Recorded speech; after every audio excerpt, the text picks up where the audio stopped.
Voilà, bonjour à tous, merci.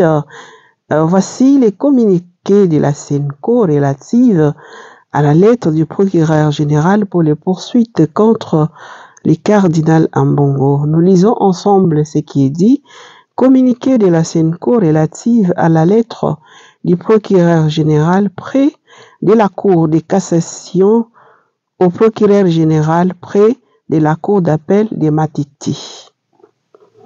Depuis le dimanche 28 avril 2024, les évêques membres de la Conférence épiscopale nationale du Congo, SENCO en sigle, reçoivent de nombreuses réactions émanant des fidèles catholiques et d'autres femmes et hommes épris de justice, voire de certaines organisations de la société civile en vue d'une mise au point de l'Église catholique à la suite de la correspondance partagée par les réseaux sociaux et portant la signature du procureur général près la Cour de cassation sous le numéro 1877-D 037-2079-PJCCAC-SEC 2024, datée du 27 avril 2024,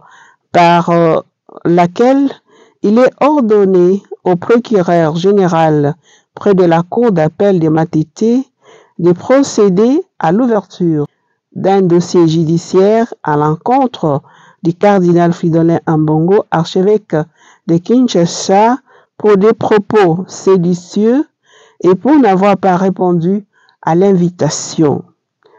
Ce lundi 29 avril, les chancelleries de l'archidiocèse de Kinshasa a confirmé avoir reçu une lettre du procureur général près la Cour de cassation avec une invitation au cardinal qui est cependant parvenue durant l'absence de celui-ci, étant donné que l'archevêque de Kinshasa, en sa qualité de président du symposium des conférences épiscopales d'Afrique et Madagascar, CHEAM en sigle, a séjourné à l'étranger entre le 23 et le 26 avril, comme attesté par les services d'immigration.